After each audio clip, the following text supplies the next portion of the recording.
ಹನಿ chilli ಪೊಟ್ಯಾಟೋನ wash ಮಾಡಿಕೊಂಡು cut ಮಾಡ್ಕೊಳ್ಳಿ ಯಾವುದೇ ಸೈಜಲ್ಲಾದರೂ.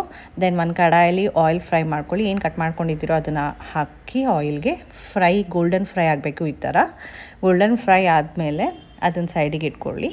ದೆನ್ ಇನ್ನೊಂದು ಕಡಾಯಲ್ಲಿ ನೀವು ಆಯಿಲ್, ಹನಿ ಮತ್ತು ಸ್ವಲ್ಪ ಉಪ್ಪು ಚೆನ್ನಾಗಿ ಅದು ಮಿಕ್ಸ್ ಆಗಲಿ, ಕಾಯ್ದಾದ್ಮೇಲೆ ನಿಮಗೆ ಚಿಲ್ಲಿ ಫ್ಲೆಕ್ಸ್ ಸಿಗುತ್ತೆ. ಚಿಲ್ಲಿ ಫ್ಲೆಕ್ಸ್ ನೀವು ಮನೇಲೇ ಮಾಡ್ಕೊಂಡು ಅದು ಮಾಡ್ಕೋಬೋದು, ಇಲ್ಲ ಅಂಗಡಿಲೂ ಸಿಗುತ್ತೆ. ಸೊ ಚಿಲ್ಲಿ ಫ್ಲೆಕ್ಸ್ ಹಾಕಿ ಚೆನ್ನಾಗಿ ಮಿಕ್ಸ್ ಮಾಡಿ. ದೆನ್ ನೀವು ಏನು ಪೊಟ್ಯಾಟೊ ಫ್ರೈ ಮಾಡ್ಕೊಂಡಿದ್ದೀರೋ ಅದನ್ನು ಕಂಪ್ಲೀಟ್ಲಿ ಈ ಮಿಕ್ಸ್ ಮಾಡಿರೋದನ್ನು ಹಾಕಿ ಫುಲ್ ಹಾಕ್ತಿರ್ಬೋದು. ನೋಡ್ಬೋದು ನೀವು ಈ ಥರ ನೀವು ಹಾಕ್ಕೊಂಡಾದ್ಮೇಲೆ ನೀವು ಚೆನ್ನಾಗಿ ಕಲಿಸ್ಕೋಬೇಕು ನೀವು ಎಲ್ಲ ಪೊಟ್ಯಾಟೋಸ್ಗೂ ಇದು ಅಂಟ್ಕೋಬೇಕು. ಸೊ ಆ ಥರ ನೀವು ಕಂಪ್ಲೀಟ್ಲಿ ನಿಧಾನಕ್ಕೆ ಮಿಕ್ಸಿಂಗ್ ಕೊಡ್ತಾ ಇರಬೇಕು.